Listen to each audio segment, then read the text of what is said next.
Seja bem-vindo ao programa 70 vezes 7, que hoje conversa com a psicóloga Ruth Agulhas, que é coordenadora do grupo Vita. Na próxima terça-feira, este grupo de trabalho apresenta o seu segundo relatório. Recordo que o grupo Vita faz o acompanhamento das situações de violência sexual de crianças e adultos vulneráveis no contexto da Igreja Católica em Portugal. Ruth Agulhas, muito obrigado por ter aceito este nosso convite. Neste momento, quantos casos é que este grupo contabiliza já em virtude das diversas chamadas telefónicas que vão recebendo, em termos de casos concretos a que estão a dedicar a vossa atenção e acompanhamento? Quantos é que são neste momento? Muito obrigado pelo convite. Bem, este primeiro ano de funcionamento, porque no fundo estamos a reportar-nos a um ano de funcionamento, nós temos aqui um conjunto de 105 situações de pessoas, de vítimas de violência sexual no contexto da Igreja Católica, que nos pediram ajuda e que nos reportaram a sua situação.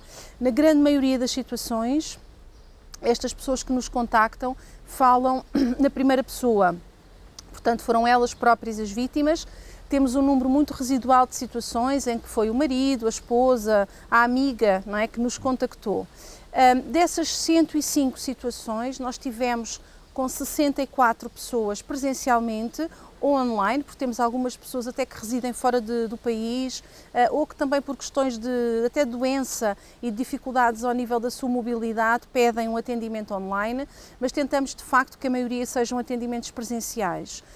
Destas 64 situações, temos aqui 5 pessoas que não se enquadram, nem não eram vítimas menores de idade e também não seriam adultos vulneráveis, portanto não reúnem essas características e, portanto, são aqui um outro tipo de situações que nós de alguma forma enquadramos aqui na violação do 6º mandamento, portanto são pessoas adultas sem uma vulnerabilidade acrescida que se envolveram sexualmente com alguém do clero. Portanto, resta-nos aqui de facto todo o outro universo de pessoas, que são pessoas que na sua maioria não são anónimas, portanto este é um dado importante.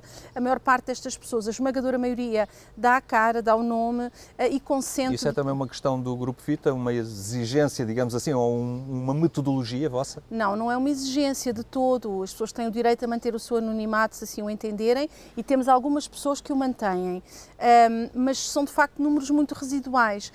Penso que as pessoas, quando nos procuram, já procuram com esta ideia, com esta expectativa de que querem uma sinalização, querem que o processo avance, querem que ele seja comunicado às estruturas da Igreja e, em simultâneo, caso o suspeito esteja vivo, também ao Ministério Público. E, portanto, penso que já há esta predisposição para a quebra desse anonimato e, portanto, de facto, a maior parte das pessoas nós conhecemos-las.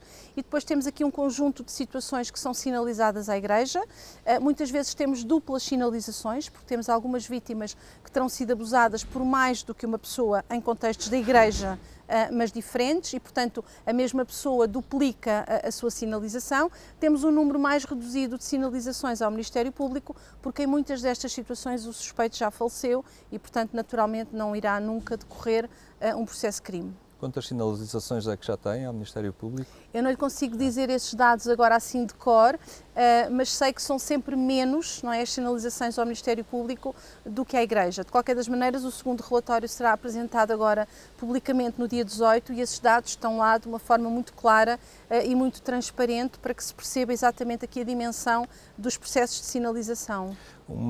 A especificidade deste grupo Vita não é apenas para que se façam única e simplesmente denúncias ou que se quantifiquem, é também acompanhar Sim. estas pessoas e muitas delas estão a solicitar este acompanhamento, estão a reportar-vos situações de fragilidade, de problemas que se prolongaram ao longo da sua vida e dificuldade que têm em gerir esta situação emocionalmente e psicologicamente? Sim, sim. O apoio psicológico é um dos mais solicitados.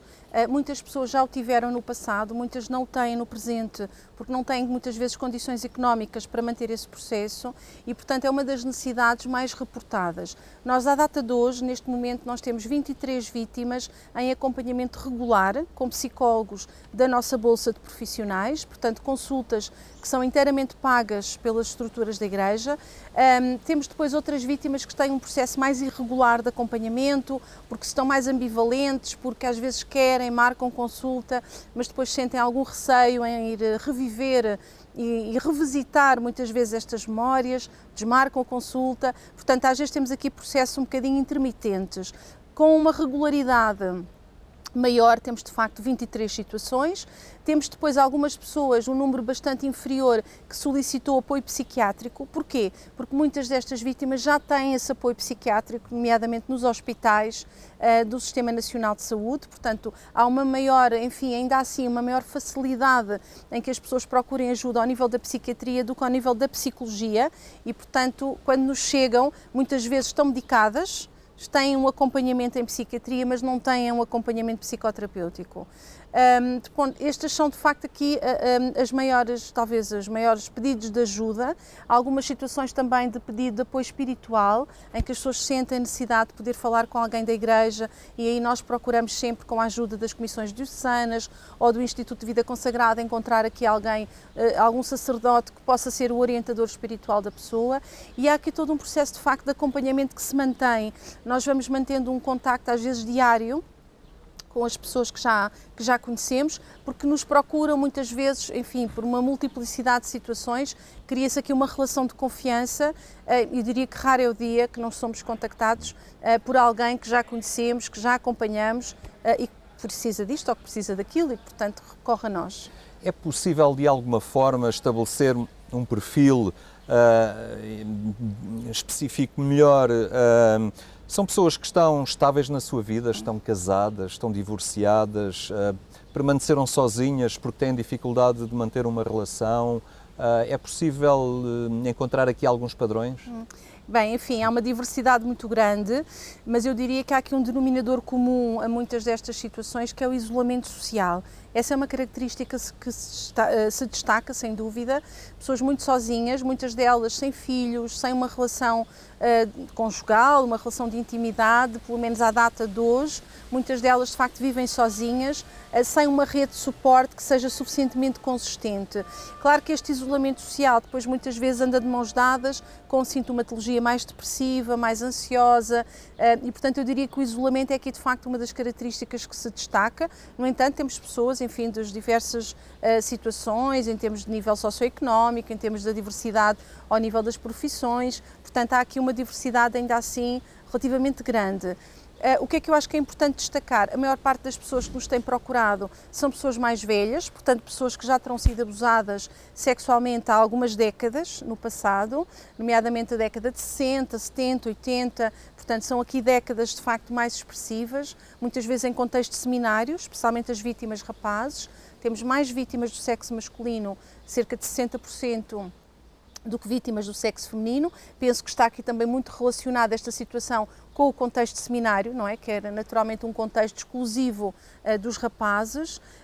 Temos também uma diversidade em termos de outros contextos onde o abuso terá acontecido, o confessionário, a casa paroquial, o carro do padre, aparecem muitas situações no carro do padre. E é sempre o clero, ou pode ser o catequista, ou há casos em que não seja propriamente um padre?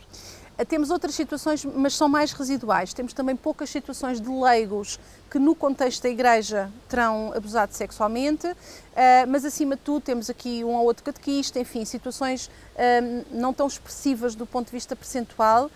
De facto, destacam-se aqui o padre em paróquia, o padre em instituição, seja seminário, sejam, por exemplo, casas de acolhimento. E estas pessoas mantêm ligação à Igreja, mantêm uma prática cristã?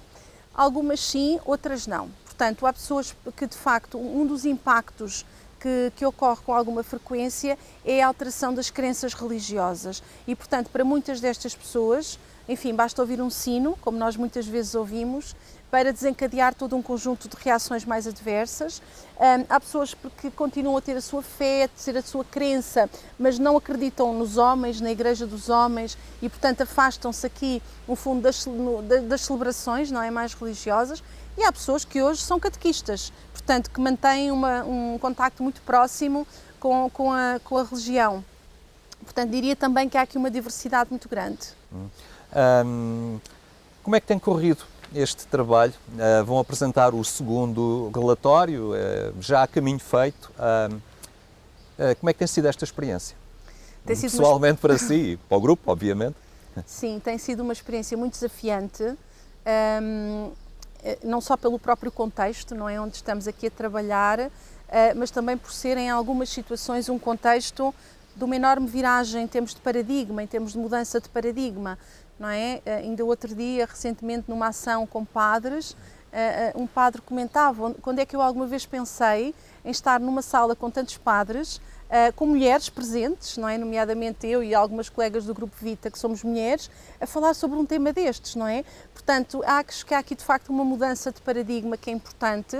Esta cultura, de facto, de desocultar este tema, de tirar da gaveta dos tabus e de passarmos a falar dele de uma forma clara, porque tem havido aqui um investimento muito grande da nossa parte e da Igreja, com quem temos colaborado sempre de forma muito estreita, nesta perspectiva da capacitação das estruturas da Igreja para podermos todos prevenir estas situações no futuro, ou seja, não só reparar, não é, o que já aconteceu no passado, mas também olhar para o presente e prevenir o futuro, criar estruturas mais cuidadoras, mais protetoras, mais seguras. Estejamos a falar de uma paróquia, de uma catequese, de uma aula de educação moral e religiosa católica ou de um acampamento de escuteiros, por exemplo, não é?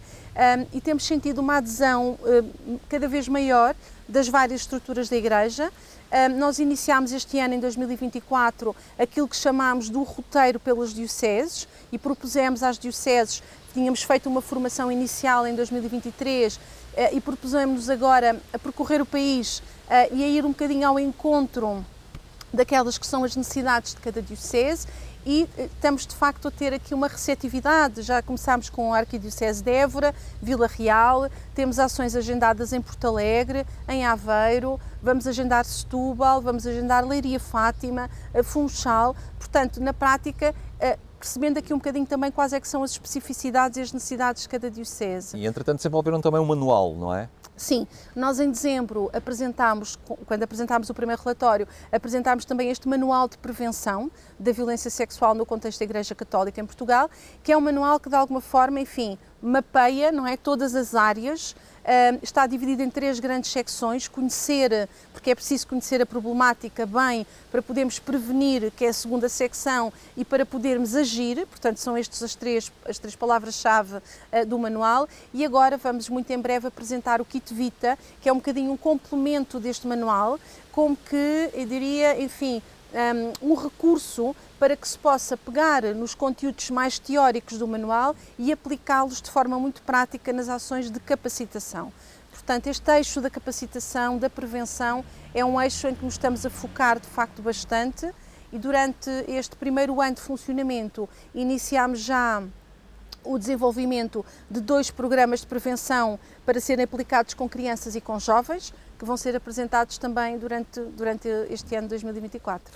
Tem referido várias vezes que não tem sentido pressões por parte da Igreja, tem afirmado mesmo ter carta branca, digamos assim, para o grupo trabalhar conforme entender que é o caminho mais eficaz para desenvolver este projeto, mas talvez tenha também dado conta de que, por vezes, quando falamos da Igreja, depois há diversas sensibilidades no terreno, no concreto das realidades. Não sei se tem deparado com essas diferentes sensibilidades, algumas mais renitentes em fazer este caminho, ou aceitar culpa, ou mostrar disponibilidade para mudança de mentalidades. Como é que tem sido a sua sensibilidade nestes contactos que tem vindo a ter? Naturalmente nós não podemos generalizar, não é? E a Igreja é um mundo, é de facto um mundo com muitas, com muitas especificidades em diferentes contextos. De uma maneira geral, eu diria que a receptividade tem sido muito boa e muito positiva, e nunca senti efetivamente qualquer tipo de pressão ou de tentativa de controlo do trabalho que nós temos vindo a desenvolver, o que eu acho que é extremamente positivo. Agora, claro que, pensando em situações muito concretas, nós vamos identificando maior receptividade aqui, menor receptividade ali, não é? Eu diria que isto é um caminho, e um caminho que se faz com diferentes ritmos também, não é? E nós temos algumas estruturas da Igreja que já têm um caminho feito, que já têm códigos de conduta, já têm estratégias protetoras e preventivas pensadas. No caso dos escuteiros, por como exemplo. Os escuteiros, como os jesuítas, como alguns colégios católicos, que têm já todo um caminho feito. E depois temos outras estruturas da Igreja que estão agora a pensar nisto pela primeira vez. E pensar nisto pela primeira vez também não é fácil, não é? Porque é muitas vezes também desconstruir todo um conjunto de práticas e de modelos feitos, que até aqui se calhar não foram muito questionados, mas que hoje, aos dias de hoje, com o conhecimento que temos hoje, têm necessariamente que ser questionados, não é? Dou-lhe um exemplo, por exemplo, as interações de 1 para 1, não é? Confessar uma criança numa sala fechada, sem janelas de vidro, por exemplo, ou sem portas de vidro. Dar uma boleia a uma criança ou um jovem. Manter um contacto pelas redes, por exemplo, pelo WhatsApp, só com uma criança ou com um jovem, não sendo num contexto de grupo. Todos estes exemplos que eu estou a dar não são crime, não é crime fazer isto. Mas configuram riscos. Mas são situações a evitar, não é? E às vezes há aqui um bocadinho esta ideia de mas qual é o problema de eu estar com uma criança no meu carro ou numa sala fechada, não lhe vou fazer mal nenhum. Ok, não vamos fazer mal nenhum, mas a questão é, como é que isso pode ser entendido? Pode ser uma situação dúbia, uma situação ambígua. Mas isso não vem retirar espontaneidade, naturalidade ao relacionamento entre as pessoas? Não necessariamente, até porque nós naturalmente somos pessoas, todos nós somos pessoas, e pensando até em concreto nas crianças e nos jovens, precisam de toque, precisam de afeto, precisam desta dimensão humana, e é também da dimensão humana que se faz a relação com o outro e a Igreja, não é, em concreto. Mas isso não significa que não possamos ter alguns cuidados e tomar algumas precauções para evitarmos algumas situações de maior ambiguidade ou de duplo significado. Podemos manter a espontaneidade, o toque, o carinho, o afeto, a proximidade, a disponibilidade, sem nos colocarmos nessas situações. E eu às vezes o que sinto é esta mudança de olhar para algumas situações que alguém diz, eu sempre fiz assim, porque é que eu agora tenho que mudar a minha prática? Pois, ok, mas neste momento, à luz dos dias de hoje e do conhecimento que temos, se calhar é bom repensar essa prática. Portanto, eu diria que é um caminho que se vai fazendo. Estamos a falar de práticas, mas também temos que mudar mentalidades. É mais difícil mudar as mentalidades, é mais difícil mudar até a própria forma como a Igreja tem lidado, integrado a questão da sexualidade nos seus membros, naqueles que dão corpo, nomeadamente aos ministérios ordenados e que escolhem vocacionalmente na sua vida, fazem uma opção pelo celibato, pela castidade. Há caminho a fazer na forma como a Igreja lida com a sexualidade? Eu penso que sim, mas essa é uma área sobre a qual nós sabemos ainda muito pouco.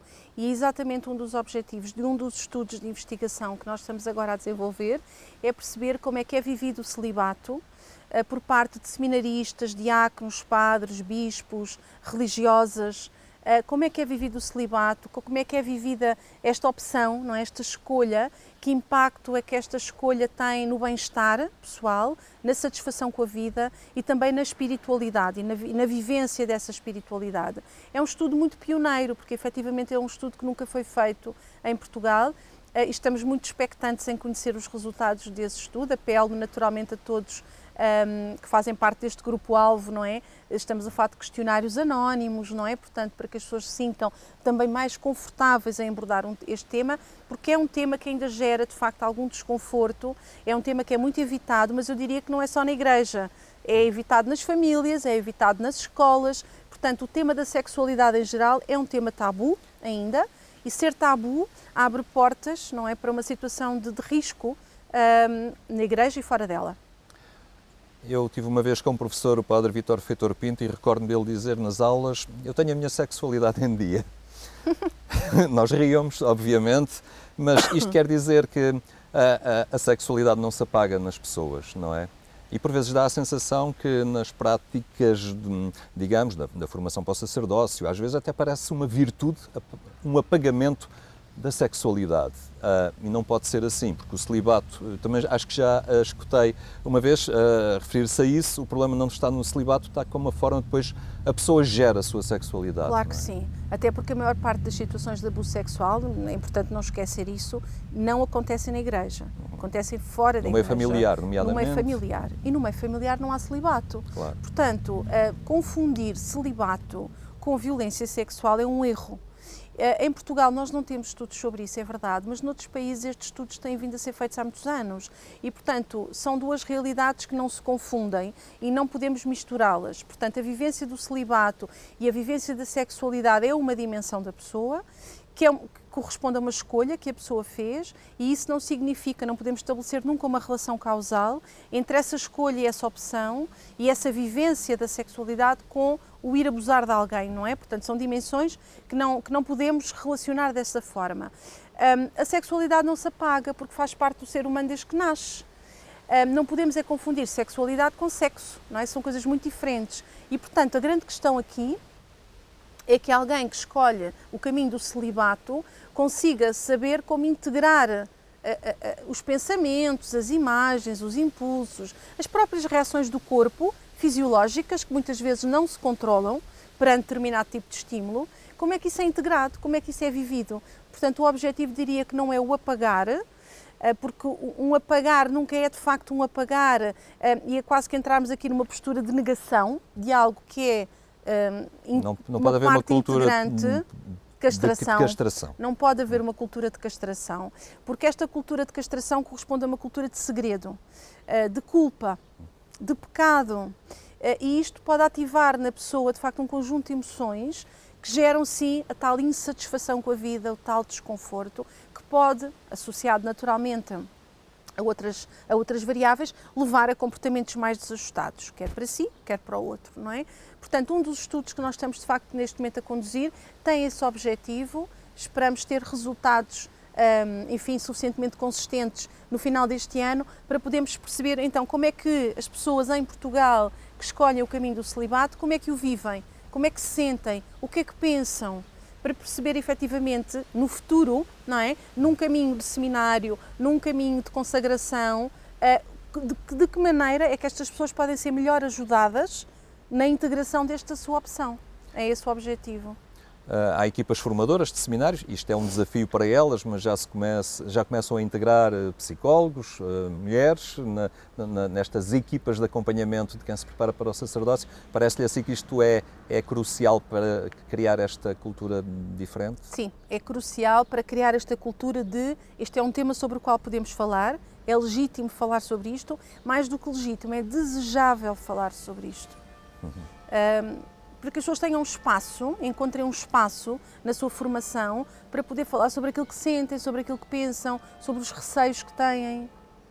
É muito mediático, agora mudando o tema, a questão das imunizações. Sei que o Grupo Vita não vai definir montantes, não é? Mas vai avaliar os casos, não é? As situações, se é útil para determinada pessoa no seu processo de reequilíbrio de vida emocional, isso possa ou não ser relevante. Sim, o processo das reparações financeiras, como sabemos, portanto, iniciou-se agora entre 1 de junho e 31 de dezembro. A forma mais detalhada como estes processos vão decorrer será agora em breve apresentada pela CEP e será pública. Portanto, de uma forma muito concreta, como é que este processo vai ser operacionalizado. Nós temos, até ao momento de hoje, temos 39 pedidos de reparação financeira. A maior parte destas pessoas nós já conhecemos, portanto, são situações que nós já acompanhamos. Depois temos um número mais pequeno de pessoas que nós nunca vimos e que nos contactaram apenas com esse objetivo.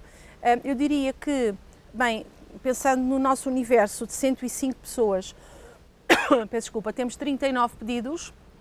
De facto, não é a maioria, não é? Para a maior parte das pessoas, o caminho da reparação financeira não é o verdadeiro caminho da reparação. Para estas pessoas, a reparação faz sentido, é equacionada como mais uma forma de reparação, peço desculpa, e portanto serão avaliadas nesse sentido. O que é que podemos esperar do Grupo Vita? O ideal, eu também já li acerca deste grupo, era que ele não existisse, ou que as coisas sejam trabalhadas no sentido de não serem necessários estes grupos de trabalho, mas sei que têm um horizonte à vossa frente, já com algumas metas pensadas também. O Grupo Vita foi definido há 3 anos, pelo menos nesta fase inicial. Mas não há, enfim, nenhum fim anunciado, nenhuma data definida. Eu diria que ano a ano, não é? Temos agora um ano de funcionamento, vamos começar a perceber melhor o que é que poderemos fazer, o que é que falta fazer e quais é que são os passos que se seguem. Portanto, o que é que podemos esperar do Grupo Vita? Vamos esperar e podemos esperar que continue este processo de acompanhamento das vítimas. Neste momento, vamos esperar efetivamente este processo de avaliação de todas as situações que nos chegarem com pedido de reparação económica ou financeira. E vamos continuar, acima de tudo, muito centrados na capacitação, na prevenção, na sensibilização, ao mesmo tempo que apostamos na investigação, porque é preciso conhecer melhor esta dinâmica, esta realidade muito concreta e muito específica, para saber melhor também o que fazer e como fazer. Muito bem, Ruth Agulhas, muito obrigado, e na terça-feira também, na Agência Eclésia, estaremos particularmente atentos a esse ato público que vai divulgar este segundo relatório. Muito obrigado pela sua presença aqui no nosso programa. Foi este o programa 70x7. Desejo-lhe uma ótima semana. De hoje a 8 dias estaremos de volta.